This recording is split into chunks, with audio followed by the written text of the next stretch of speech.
Hello, my name is Rachel Gregory. I'm a long-term ventilation nurse specialist at Nottingham Children's Hospital, and this is a brief training video about tracheostomies and tracheostomy care. So what is a tracheostomy? A tracheostomy is an artificial surgical opening into the trachea via the neck.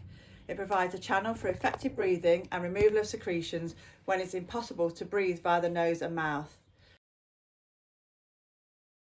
The tracheostomy itself is actually the surgical hole that's created in the neck that goes into the trachea. What you need to do then is to splint it open with a tracheostomy tube.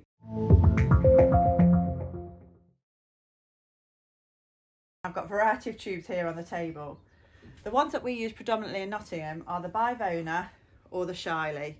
But as you can see, they are roughly the same design in the fact that they have an inner tube, that's the bit that actually goes into the neck and into the trachea. It has some wings or flanges as we call them, and then there is an outer hub.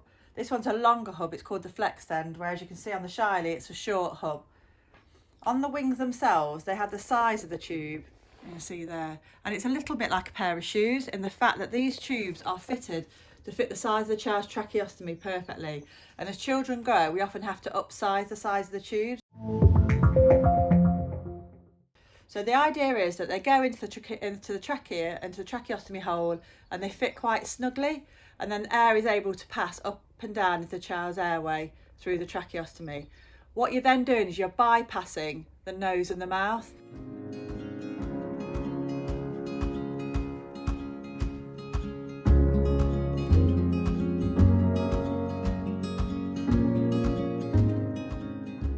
Causes issues in terms of creating speech because you actually need air to pass through the vocal cords to make speech.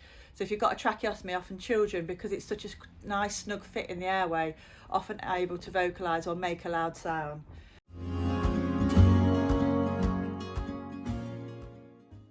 So these are called non-cuff tubes. They have no cuff on them. These are straightforward tubes.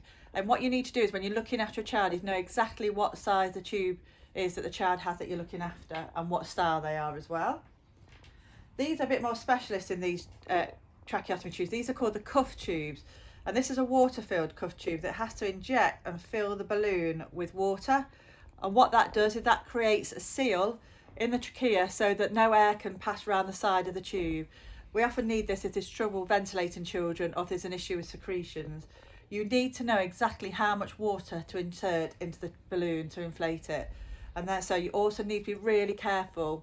If you're going to remove the tube, you need to deflate the cuff before you remove the tube.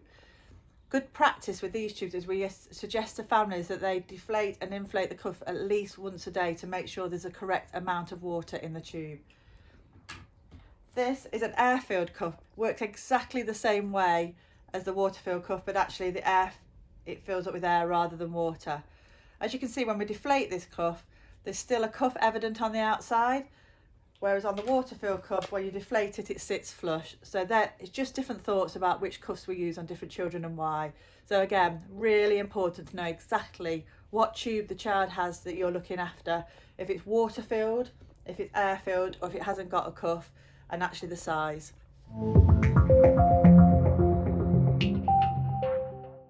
There's certain piece of equipment that must accompany the child who has a tracheostomy everywhere they go.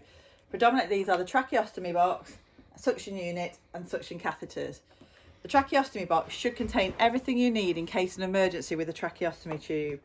In general, this is the one we use in Nottingham. You have one side that's got the same size tube as what the child's got in, and then a size smaller, and I explain why later.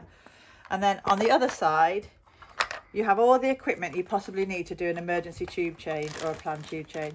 Spare tapes, some lubricating gel for putting the new tube in, scissors for cutting tapes, things you might need to clean the site, as in gauze and cleaning solutions. And then if your child does have a cuff tube, you're going to need a syringe, maybe the water, or use the syringe for air. You've also got in there some sleek, which we'll go through in about if that's the case in emergency as well. So that's your tracheostomy box. And I said then you've also got your suction unit and your suction catheters, and we'll cover how to suction a tracheostomy in another video.